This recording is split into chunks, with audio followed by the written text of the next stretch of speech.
वे छूटकर अपने साथियों के पास आए और जो कुछ महायाजकों और पुरनियों ने उनसे कहा था उनको सुना दिया। यह सुनकर उन्होंने एक चित्त होकर ऊंचे शब्द से परमेश्वर से कहा, हे स्वामी, तू वही है जिसने स्वर्ग और पृथ्वी और समुद्र और जो कुछ उनमें है बनाया। तूने पवित्र आत्मा के द्वारा अपने सेवक हमारे पिता दाऊद के मुख से कहा कि अन्य जातियों से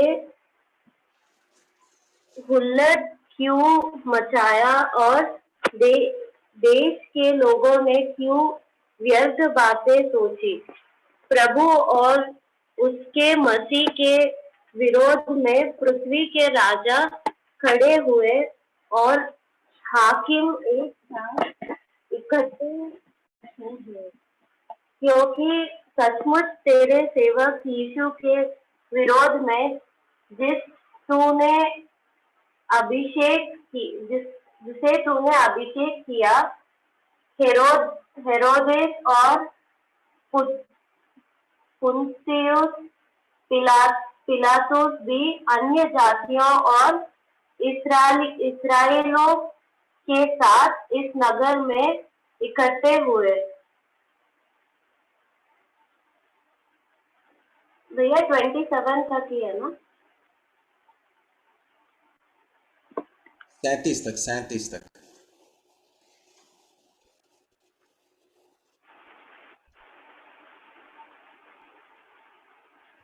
अब हे प्रभु, उनकी धमकियों को देख और अपने दासों को यह वरदान दे कि तेरा वचन बड़े हियाव से सुनाए और चंगा करने के लिए तू अपने हाथ बढ़ा कि चिन्ह और अद्भुत काम तेरे पवित्र सेवक यीशु के नाम से किया जाए। जब वे प्रार्थना कर चुके तो वह स्थान जहाँ वे इकट्ठे थे हिल गया और वे सब पवित्र आत्मा से परिपूर्ण हो गए और परमेश्वर का वचन हियाव से सुनाते रहे। और विश्वास करने वालों की मंडली एक चित्त और एक मन थे, यहाँ तक कि कोई भी अपनी संपत्ति अपनी नहीं करता था, परंतु सब कुछ सांझे का था। तो प्रेरित बड़ी सामर्थ्य से प्रभु यीशु के जी उठने की गवाही देते रहे और उन्हें सब पर बड़ा अनुग्रह था।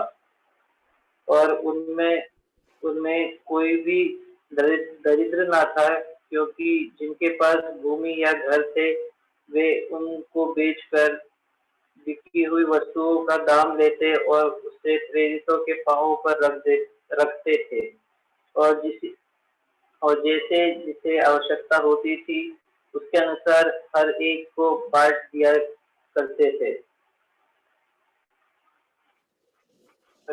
37 तक नहीं, 27 तक। और यूसुफ नाम कुफरुस का एक लेवी था, जिसका नाम प्रेरितों ने बरनबा अर्थात शांति का पुत्र रखा था। उसकी कुछ भूमि थी जिसे उसने बेचा और दाम के रुपए लेकर प्रेरितों के पांव पर रख दिए।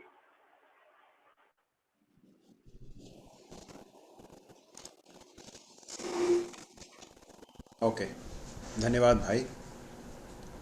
हम पिछली बार हमने इसके पहले के भाग से जो है परमेश्वर के वचन से जो है सुना था। मैं उसमें नहीं जा रहा। आपने देखा होगा कि उस समय पर प्रभु यीशु मसीह के बारे में जो है पतरस और उसके साथ लोग जो थे वो बहुत हियाव के साथ वो गवाही देते हैं और प्रभु यीशु मसीह के बारे में बताते हैं लोगों को कि जिसे तुमने चढ़ाया था क्रूस पर वही मसीह है। और ये सब सुनकर जो है लोग जो है बहुत, उस समय के जो यहूदी जो नेता थे और अधिकारी थे बहुत क्रोधित हो जाते हैं, ऐसा लिखा है। और लिखा है कि वो लोग उन्हें बुलवाते हैं और 18वें पद में लिखा है कि चेतावनी देकर कहते हैं कि यीशु के नाम से कुछ भी न बोलना और न सिखाना। परंतु पतरस और यूहन्ना उनको उत्तर देते हैं कि तुम ही न्याय करो कि क्या परमेश्वर के निकट भला यह है कि हम परमेश्वर की बात से बढ़कर तुम्हारी बात माने, और क्योंकि हमसे यह नहीं हो सकता है कि जो हमने देखा है और सुना है वह न कहें। तो यहाँ पर ये लोग जो हैं, जो अधिकारी हैं, उनको तलब कर रहे हैं और उनको ये बोलते हैं कि इस नाम से अब तुम कुछ नहीं कहोगे। तो उस समय उनका जो प्रत्युत्तर है वो बहुत ही ध्यान देने लायक है। हम पढ़ते हैं वहाँ पर कि वो ये कहते हैं कि परमेश्वर की बात को मानना ज़्यादा बेहतर है कि तुम्हारी बात को, मनुष्यों की बात को, इसका तुम खुद ही निर्णय लो। और वो कहते हैं कि जहाँ तक हमारी बात है, हमारा सवाल है,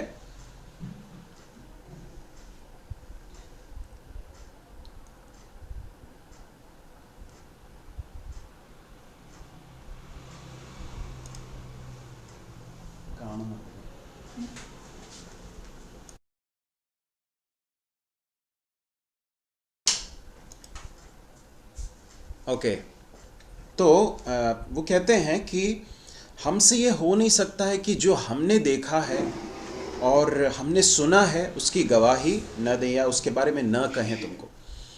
तो जो प्रेरित पतरस हैं और प्रेरित यूहन्ना है, उनके हियाव को यहाँ पर हम देख सकते हैं। बहुत ही निडर होकर, बिना किसी भय के, वो इस बात को उन अधिकारियों के सामने कहते हैं, ऐलान करते हैं कि हम जिस बात को हमने देखा है और सुना है उसकी तो हम गवाही देंगे ही। आप चाहे हमें कितना भी धमका दो, कितना भी डरा लो, मृत्यु के बारे में हमें कहो, तुम हमें मार डालोगे, कुछ भी कर दोगे, लेकिन हम जो कहना है वो तो हम कहेंगे, क्योंकि ये परमेश्वर ने ये आज्ञा दी है। ये हमारे पास ये जो आज्ञा आई है ये मनुष्यों के द्वारा नहीं आई, ये स्वयं परमेश्वर ने ये आज्ञा दी। तो इस बात को कहकर वो अपनी बात को समाप्त करते हैं। लेकिन 21वें पद में लिखा है, तब उन्होंने उनको और धमका कर छोड़ दिया, क्योंकि लोगों के कारण उन्हें दंड देने का कोई दांव नहीं मिला, क्योंकि जो घटना हुई थी उसके कारण सब लोग परमेश्वर की बड़ाई करते थे। तो ये लोग अपनी बात पर तटस्थ थे, मतलब बिल्कुल दृढ़ थे। जब उन लोगों को ये समझ में आ गया तो उन्होंने उनको धमका कर छोड़ दिया करके लिखा है। और उसके बाद फिर उसी संदर्भ में हमें समझना है कि 23वें पद से हम जो भी आज देखने वाले हैं क्या लिखा है। वहाँ लिखा है कि वे छूट कर, कहाँ से छूट कर? अधिकारियों के वहाँ से उन्होंने उनको तलब किया था और उनको धमकाया था, और धमका कर जब उनको छोड़ दिया तो वे क्या लिखा है? वे छूट कर अपने साथियों के पास आए। अब ये कौन है साथी जो लिखा है? कौन है ये कलीसिया के अन्य विश्वासी भाई बहन हैं, जिनके साथ वे लोग संगति किया करते थे, सहभागिता किया करते थे।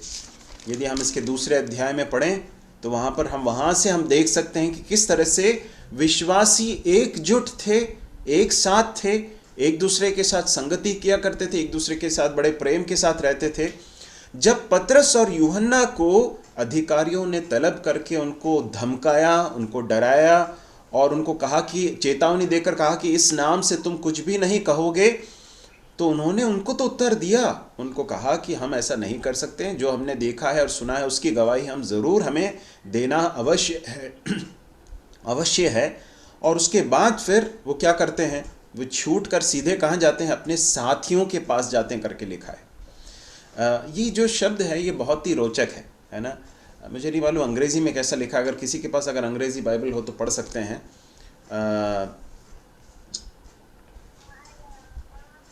यदि किसी के पास, हाँ मैं पढ़ लेता हूँ।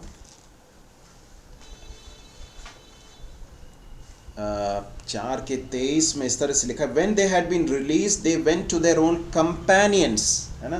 धन्यवाद। कंपेनियंस का मतलब क्या है? साथी। ये जो शब्द है ये बहुत ही रोचक है ना। विश्वासियों की सहभागिता के बारे में यहाँ पर ऐसा लिखा है कि ये जो प्रेरित पतरस और यूहन्ना थे, इन्होंने अपने सह विश्वासियों को किस तरह से देखा था? अपने साथियों के रूप में, अपने कंपेनियन के रूप में। ये बहुत ही उनकी उस सहभागिता के उस गहराई को प्रकट करने वाला एक शब्द है। इससे समझ में आता है कि उनके बीच की सहभागिता किस लेवल की थी या किस स्तर की थी। ये बहुत महत्वपूर्ण है मेरे प्रिय भाइयों और बहनों। यहाँ पर देखते हैं कि पतरस और यूहन्ना को धमकाया जाता है, उनको चेतावनी दी जाती है, और ऐसा नहीं है कि वे बहुत डरे हुए हैं। वे डरे नहीं, उन्होंने बड़े हियाव के साथ प्रभु यीशु मसीह के बारे में उनसे कहा, और ये कहा कि हम चुप नहीं रहेंगे, हम गवाही देते रहेंगे। लेकिन उसके बाद क्या कर रहे हैं ये लोग? ये सीधे अपने साथियों के पास जाते हैं, अपने विश्वासी भाई बहनों के पास जाकर उनको ये सारी बातें जो उनसे कही गई थी उनको सुना दिया करके लिखा है। जो कुछ प्रधान याजकों और पुरनियों ने उनसे कहा था,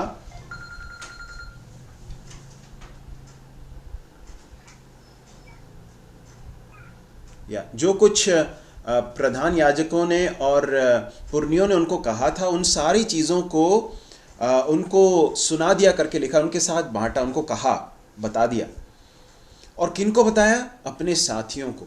देखिए, हमारे मसीही जीवन के लिए एक बहुत ही महत्वपूर्ण पाठ है जो हमें सीखने की ज़रूरत है, और वो यह है कि हमारे जीवन की जो समस्याएं हैं और परेशानियां हैं, हमारे जीवन की जो तकलीफ़ें हैं, उसमें हम अकेले नहीं रखे गए हैं। परमेश्वर ने हमें उन समस्याओं में अकेले नहीं रखा है। हम लोनर्स नहीं हैं, परंतु परमेश्वर ने विश्वासियों को एक कम्युनिटी में रखा है, एक समूह में रखा है, एक समुदाय में रखा है, कम्युनिटी में रखा है। और उस समूह का जो विशेषता है वो यह है कि वे एक दूसरे के साथ अपने खुशियों को, अपने तकलीफ़ों को, अपने परेशानियों को, अपनी चुनौतियों को, समस्याओं को सब बांटते हैं, एक साथ मिलकर उसका सामना करते हैं। तो प्रेरितों के काम की पुस्तक का जब अध्ययन करते हैं तो हमें इस बात को सीखने की ज़रूरत है कि कलीसियाई जीवन कैसा होना चाहिए।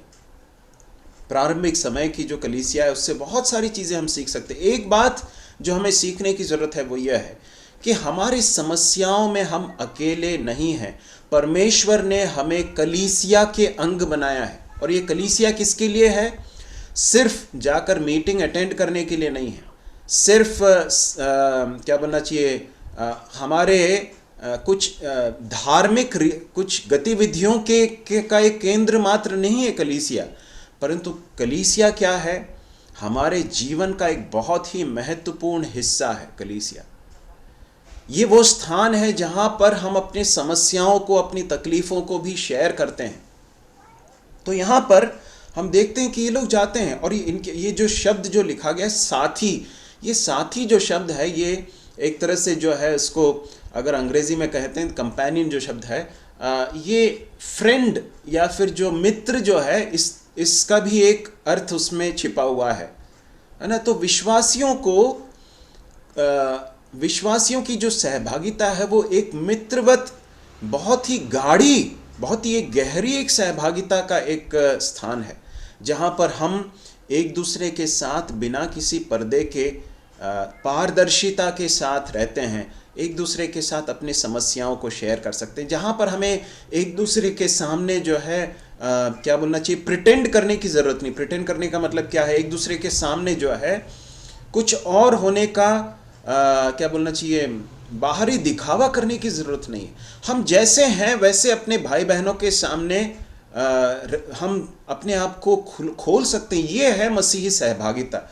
और यहाँ पर लिखा है कि अपने साथियों के पास गए और उनको सुना दिया। ठीक है, प्रभु हमारी सहायता करे कि हम कलीसियाई सहभागिता को इस तरह से देखें।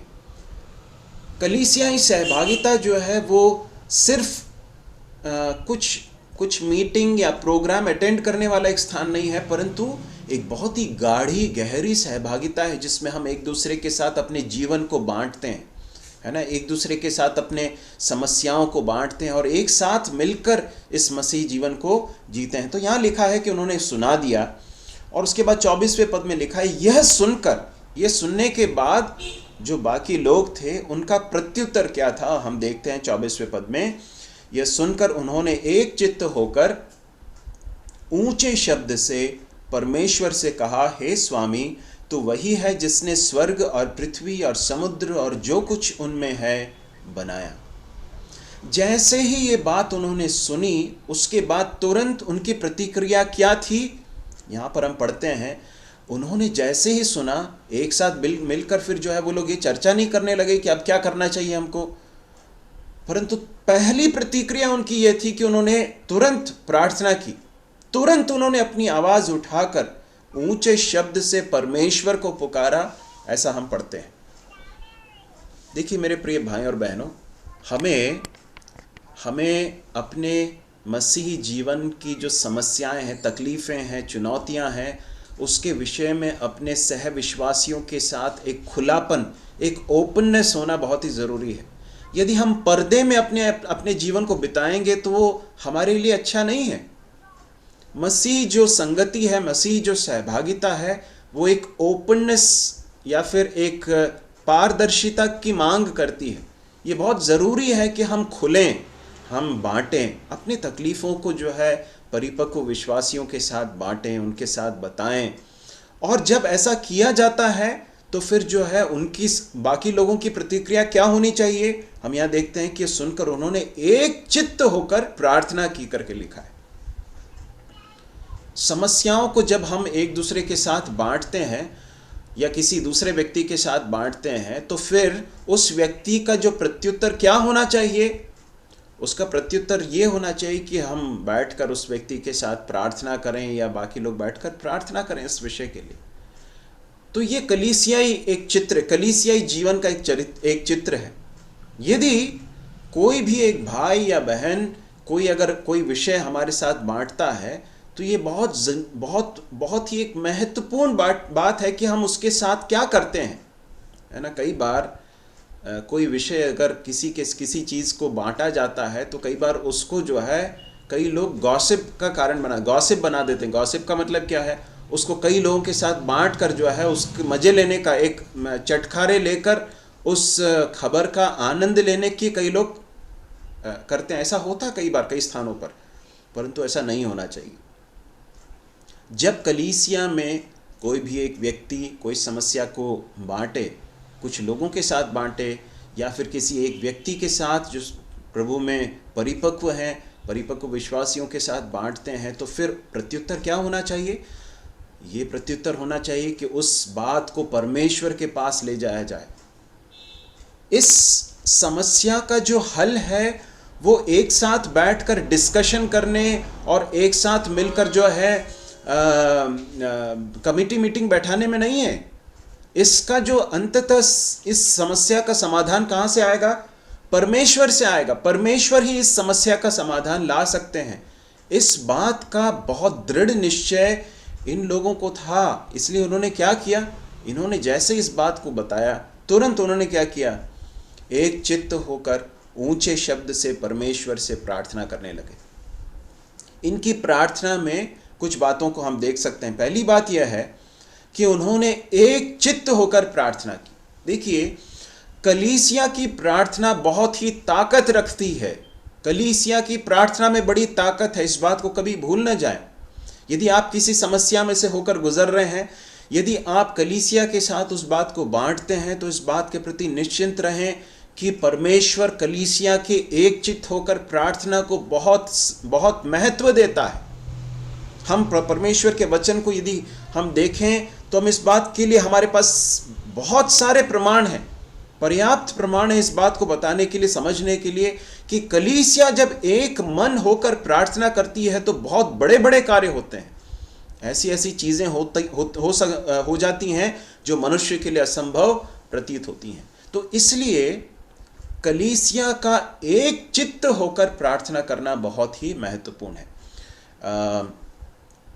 शायद वॉरेन वियर्सबी या थियोडोर एचेप नाम के एक लेखक हैं, उन्होंने एक पुस्तक लिखी है। यदि आपके पास अगर कभी मौका मिले तो आप ज़रूर उसे पढ़िए। अंग्रेज़ी में पुस्तक है, परंतु मैं चाहूँगा कि आप कभी समय निकाल कर पढ़ें। उस पुस्तक का जो शीर्षक है वो यह है, something happens when the church press. कुछ होता है जब कलीसिया एक मन होकर प्रार्थना करती है, बहुत कुछ होता है ना। तो इसलिए कलीसिया की प्रार्थना को कभी भी कम होकर ना आके, कलीसिया के साथ अपने जीवन की तकलीफ़ों को, परेशानियों को शेयर करने से हिचकिचाएं नहीं, पीछे ना हटें, झिझके नहीं, प्रार्थना करने के लिए अपनी बातों को बताएं। क्योंकि जब कलीसिया प्रार्थना करती है तो बड़ी ताकत होती है उसमें। लेकिन उसके साथ साथ एक और बहुत महत्वपूर्ण बात है, वो यह है कि जब कलीसिया प्रार्थना करती है तो कैसे करना चाहिए? एक चित्त होकर प्रार्थना करना है, विथ वन अकॉर्ड, एक मन होकर, एक चित्त होकर। क्या है इसका अर्थ? इसका अर्थ यह है कि जब हम किसी एक विषय के लिए प्रार्थना करते हैं, एक समूह जब बैठकर, कलीसिया में विश्वासियों का समूह जब बैठकर प्रार्थना करता है, तो उन विश्वासियों के बीच में आत्मा की एकता होना बहुत ही महत्वपूर्ण है। चित्त में, या अर्थात उद्देश्य में और मनसा में एक होना बहुत ही महत्वपूर्ण है।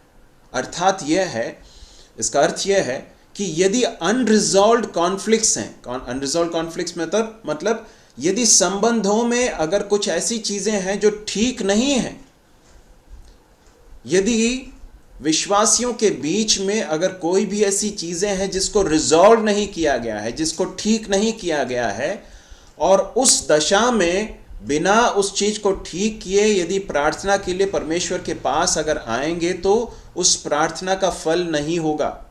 ये बहुत महत्वपूर्ण है। एक चित्त होने का अर्थ क्या है? एक चित्त होने का अर्थ यह है कि विश्वासियों को आत्मा में एक होने के लिए कोई भी रुकावट न हो। तो ये किसकी जिम्मेदारी है? ये हम सबको अपने आप, अपने जीवन को जांचना है। हमें दूसरों को जांचने की जिम्मेदारी नहीं दी गई है। हमें अपने आप को जांचना है कि क्या मेरे जीवन में ऐसी कोई भी चीज है जो मुझे मेरे सह विश्वासियों के साथ एक चित्त होने में रोक रही है। यदि कुछ भी है तो उसको ठीक करना जरूरी है। इस तरह से एक चित्त होकर जब कलीसिया प्रार्थना करती है तो बहुत सामर्थ्य के काम होते हैं। तो यहाँ लिखा है कि उन्होंने एक चित्त होकर ऊंचे शब्द से परमेश्वर से कहा। और फिर क्या कहा? वहां पर हम पढ़ते हैं, उन्होंने कहा, हे स्वामी। सबसे पहली बात तो उन्होंने इस बात को मान लिया, इस बात को एक्नॉलेज किया, स्वीकार किया कि सारी चीजों के, सारे सृष्टि के, सारी परिस्थितियों के स्वामी हैं प्रभु। परमेश्वर सारी चीजों का स्वामी है। He is the Lord of everything. अपने जीवन के ऊपर और अपने जीवन की हर परिस्थिति के ऊपर उन्होंने परमेश्वर की प्रभुता को सबसे पहले अंगीकार किया। फिर कहते हैं, तू वही है जिसने स्वर्ग और पृथ्वी और समुद्र और जो कुछ उनमें है बनाया। परमेश्वर सृष्टि करता है। परमेश्वर, आपने सब कुछ बनाया है। जब वे इस प्रार्थना को कर रहे हैं तो वो क्या रहे हैं? आखिर वो ये कह रहे हैं कि प्रभु, आपने सब कुछ बनाया, आपने इन लोगों को भी बनाया है जिन्होंने हमें धमकाया है। प्रभु, आपके हाथों की सृष्टि हैं वे आपके हाथों के नीचे हैं, आप उनके ऊपर भी प्रभु हैं। और उसके बाद कहते हैं, तूने पवित्र आत्मा के द्वारा अपने सेवक हमारे पिता दाऊद के मुख से कहा, अन्य जातियों ने हुल्लड़ क्यों मचाया और देश देश के लोगों ने क्यों व्यर्थ की बातें सोची। प्रभु और उसके मसीह के विरोध में पृथ्वी के राजा खड़े हुए और हाकिम एक साथ इकट्ठे हो गए। यहाँ पर ये लोग मिलकर परमेश्वर के वचन के भागों को उद्धृत कर रहे हैं। उद्धृत करना मतलब कोट कर रहे हैं। देखिए, मैंने कुछ साल पहले जो है वो अपनी जो प्रार्थना बुलेटिन है, मसीह प्रार्थना बुलेटिन जो है, उसमें परमेश्वर के वचन को लेकर, परमेश्वर के वचन के आधार पर प्रार्थना विषयों को जो बनाया और हम सब मिलकर जो उसमें से प्रार्थना करते हैं, उसका उद्देश्य क्या है मालूम है? परमेश्वर के वचन को प्रार्थना में यूज करना बहुत ही महत्वपूर्ण है। हमारी प्रार्थनाएं कई बार बहुत ही अपरिपक्व प्रार्थना होती है, क्योंकि हम कई बार बहुत सतही प्रार्थना करते हैं। परंतु इनकी प्रार्थनाओं से हमें समझ में आता है कि ये परमेश्वर के वचन से ओतप्रोत थे, भरे हुए थे। इनकी प्रार्थनाओं में परमेश्वर का वचन बाहर निकल रहा था। ये जब प्रार्थना कर रहे थे तो कह रहे थे कि प्रभु, आपने अपने वचन में कहा है, सब है ना, आपके वचन में क्या लिखा है? दाऊद के मुख से कहा। कहाँ लिखा है ये? भजन 2 को जो है ये लोग कोट कर रहे हैं। अन्य जातियों ने हुल्लड़ क्यों मचाए, देश देश के लोगों ने क्यों व्यर्थ बातें सोची। अब इन्होंने इस भाग को पढ़ा था, परंतु उस भाग में जो लिखा है वो किसके बारे में लिखा है? प्रभु यीशु मसीह के बारे में लिखा है। लेकिन वहां पर सीधे तौर पर लिखा नहीं कि मसीह के बारे में लिखा है। उसे समझने के लिए कि ये यीशु मसीह के बारे में लिखा है, कि ये परमेश्वर का अभिषेक करके जो लिखा है वो कौन है, वो प्रभु यीशु मसीह। इन सारी बातों को समझने के लिए जो आत्मिक ज्ञान है और आत्मिक प्रकाशन है, इन्हें कहाँ से मिला? इनको कहाँ से मिला? परमेश्वर के पवित्र आत्मा से भरपूर होने के कारण मिला। परमेश्वर के वचन को पढ़ रहे थे, परमेश्वर के वचन को पढ़ने के पश्चात परमेश्वर के आत्मा से भरकर परमेश्वर के आत्मा की अधीनता में जब उसको समझ रहे थे तो परमेश्वर का आत्मा उनको प्रकाशित कर रहा था कि ये किसके बारे में लिखा है। और वो प्रार्थना में परमेश्वर से कह रहे हैं, प्रभु आपके वचन में ऐसा लिखा है, प्रभु आपके वचन में आपने ऐसा कहा है। आप यदि परमेश्वर के वचन में भक्तों की प्रार्थनाओं को देखें तो आप कई बार इस बात को देख सकते हैं, इस पैटर्न को आप दोहराते हुए देख सकते हैं कि वे लोग हमेशा परमेश्वर के वचन को कोट करते हुए परमेश्वर से कहते हैं, प्रभु आपने ऐसा कहा ना, प्रभु आपने ऐसा प्रॉमिस किया था, प्रभु आपके वचन में आपने ऐसी प्रतिज्ञा की है, प्रभु आपका वचन ऐसा कहता है। क्या प्रभु को याद नहीं है? क्या हम प्रभु को याद दिला रहे? नहीं।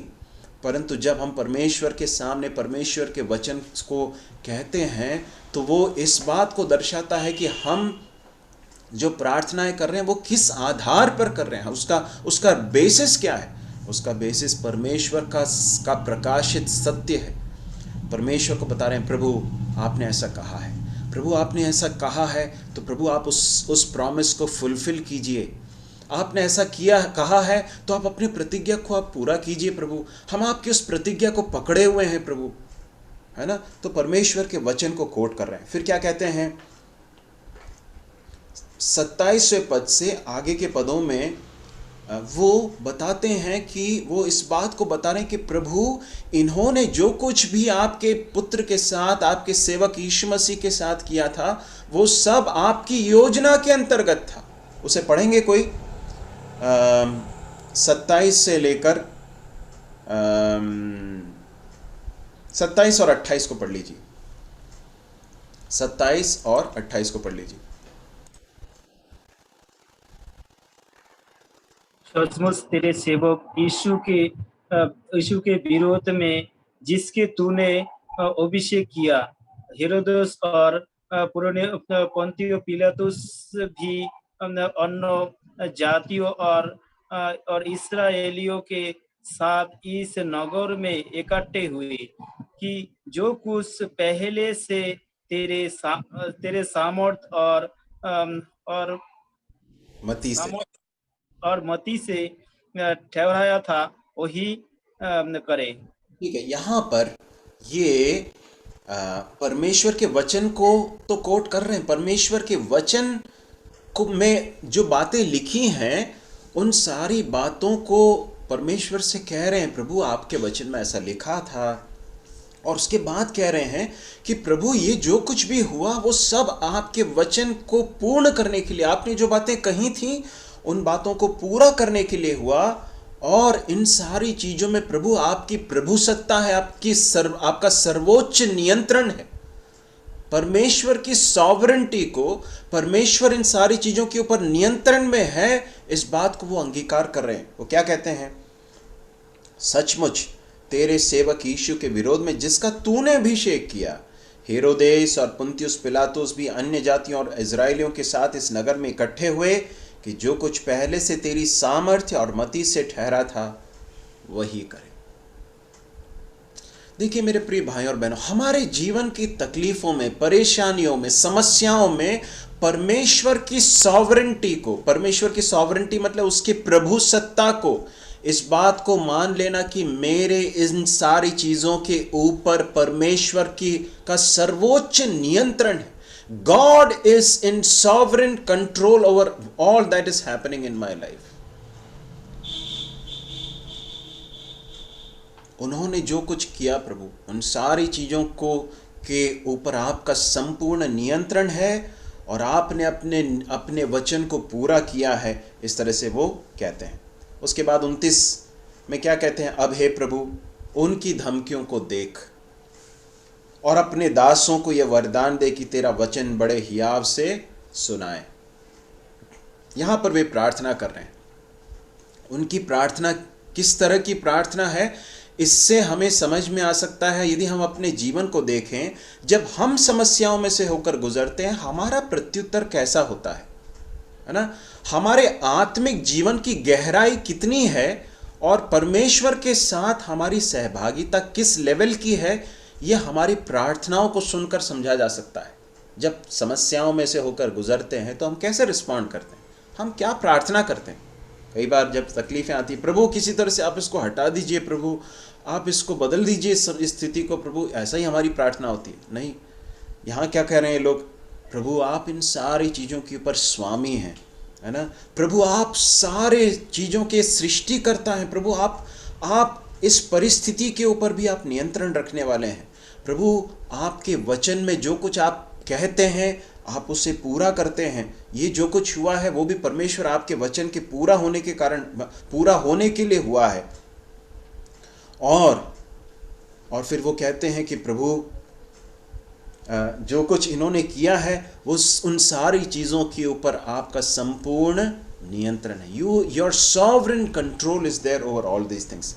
और उसके बाद वो कहते हैं, हे प्रभु, अब हमारे प्रार्थना है। क्या प्रार्थना है? उनकी धमकियों को देख। बहुत ही रोचक एक प्रार्थना, जरा ध्यान से सुनिए कि क्या क्या कह रहे हैं वो लोग। ये कह रहे हैं कि हे प्रभु, उनकी धमकियों को आप देखिए।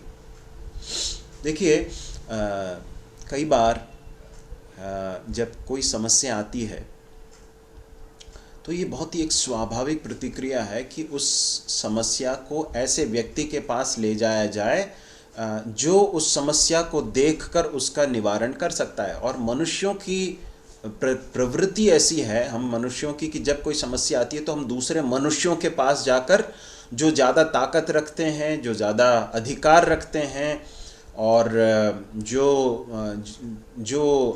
दूसरे लोगों के ऊपर प्रभाव रखते हैं, ऐसे लोगों के पास जाकर बताने और उनके पास उन चीज़ों को ले जाकर दिखाने की प्रवृत्ति मनुष्यों की होती है। परंतु ये लोग किसके पास दिखा रहे हैं? ये लोग एक साथ आए हैं, इस बात को भूलिए मत, है ना? ये लोग जाकर अपने सहविश्वासियों के साथ बांटते हैं, परंतु उसके बाद क्या कर रहे हैं?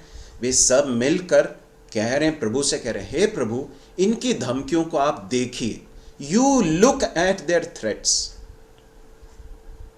और क्या करें? और अपने दासों को यह वरदान दे कि तेरा वचन बड़े हियाव से सुनाए। देखिए, हमारे जीवन की जो समस्याएं हैं उसमें से किसी तरह से निकल जाना मात्र जीवन का लक्ष्य नहीं है। जीवन में जब समस्याएं आती तो इस बात को भूल न जाए कि परमेश्वर ने किसी विशेष उद्देश्य के साथ ये समस्या की अनुमति दी है। प्रभु मेरे जीवन में भी कुछ करना चाहता है इसके द्वारा, है ना? और वो क्या करना चाहता है उसे परमेश्वर से प्रार्थना करने की जरूरत है। और यहाँ पर ये लोग कह रहे हैं, प्रभु इनकी धमकियों को देख और हमारे अंदर कुछ कार्य कर। क्या काम करने के लिए प्रार्थना कर रहे हैं? प्रभु मुझे हियाव दे, प्रभु हमें हियाव दे, अपने दासों को हियाव दे, ये वरदान दे कि तेरे वचन को बड़े हियाव के साथ, हिम्मत के साथ, बड़े करेज के साथ हम सुना सकें। उनकी धमकियों को देख। एक बार इज़राइल का एक राजा था, यहूदा का एक राजा था जिसका नाम था हिजकिया नाम का जो राजा था, उसके बारे में ऐसा लिखा है कि शत्रुओं ने उसको एक पत्र भेजा, है ना? एक पत्र भेजा जिसमें बहुत सारी धमकियां थी। और वो जो शत्रु था वो बहुत ही मजबूत, बहुत ही ताकतवर था। और हिजकिया इस बात को अच्छी तरह से जानता था कि उनसे युद्ध करके वो जीत नहीं सकता। इज़राइल जो यहूदा के लोग हैं वे बुरी तरह से हार जाएंगे, अपनी ताकत से उनका सामना नहीं किया जा सकता था। और बहुत ही परमेश्वर की निंदा करते हुए और इजरायलियों का इनकी निंदा करते हुए एक पत्र जो है शत्रु उनके पास भेजता है।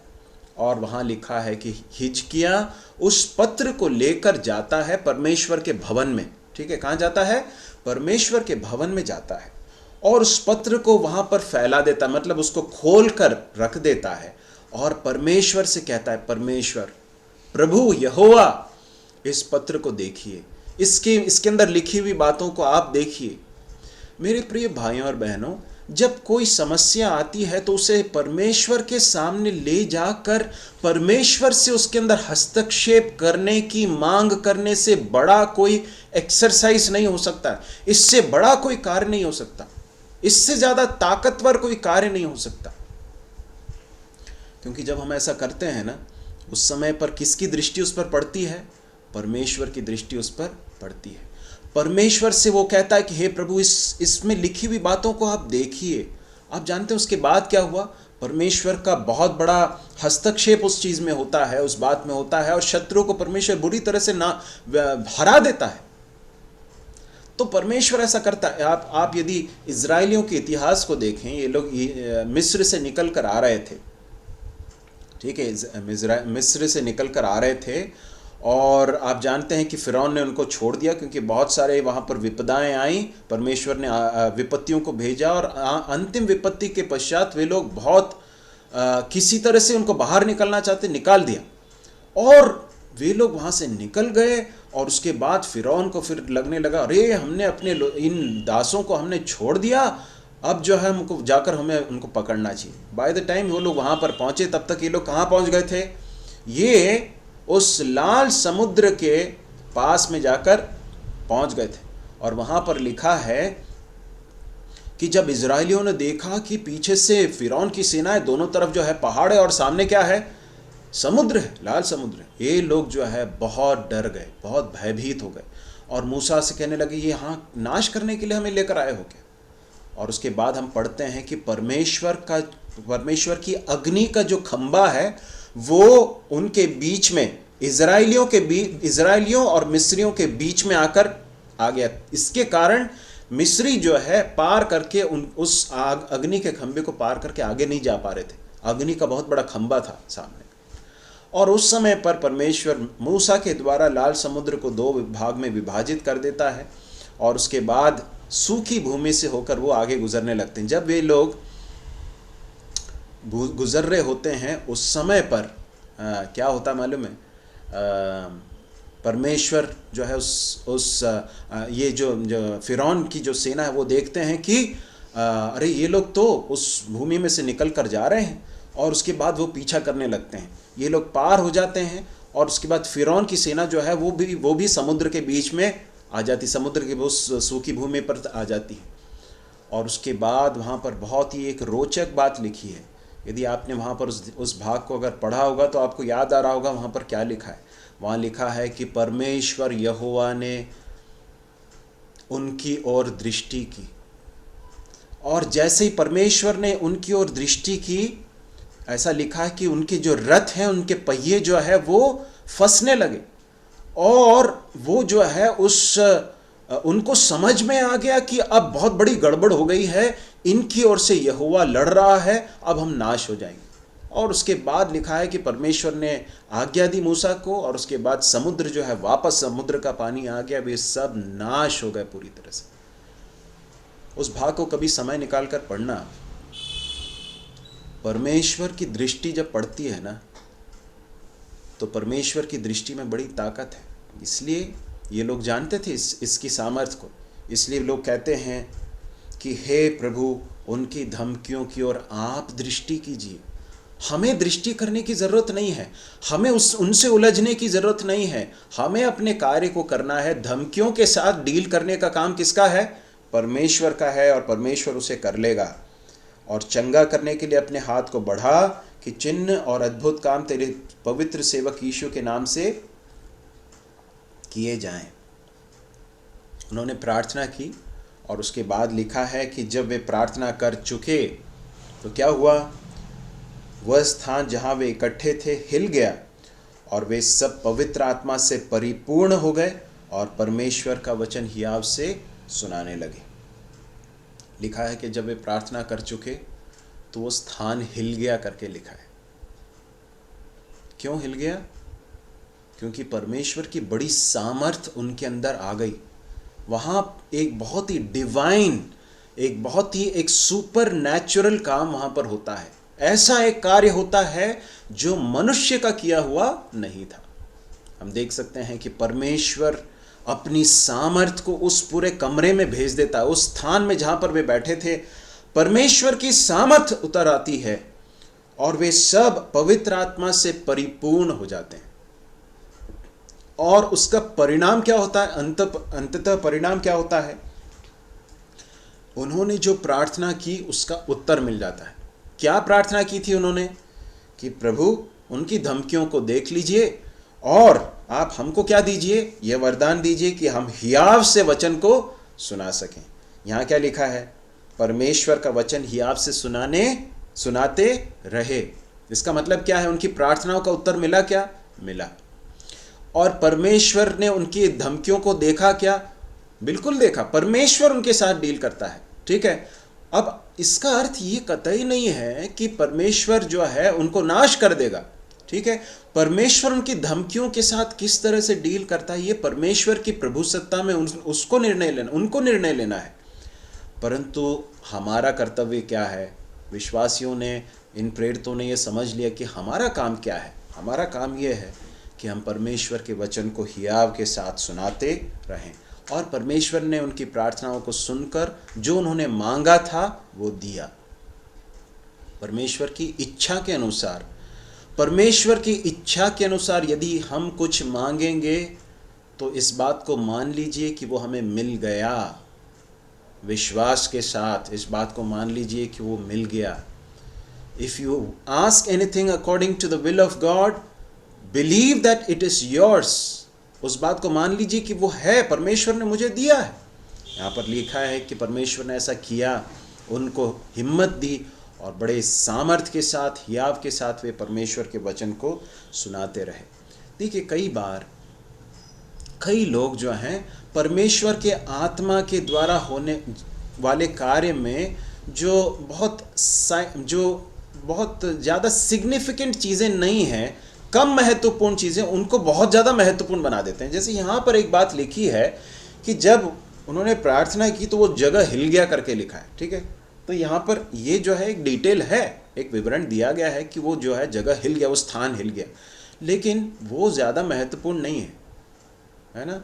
ये ज़्यादा महत्वपूर्ण नहीं है कि वो स्थान हिल गया, परंतु ये ज़्यादा महत्वपूर्ण है कि वे परमेश्वर के आत्मा के द्वारा सामर्थ पाकर, हियाव पाकर वचन को सुनाते रहे। ये है जो उसका परिणाम हुआ।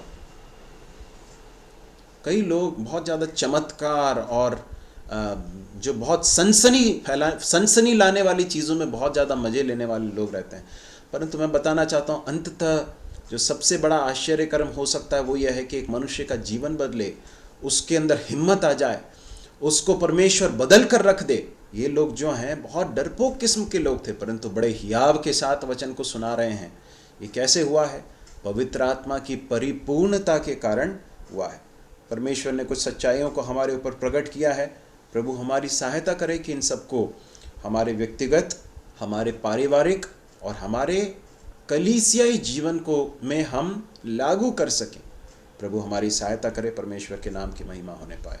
कोई भी एक भाई प्रार्थना करेंगे, समाप्त करेंगे।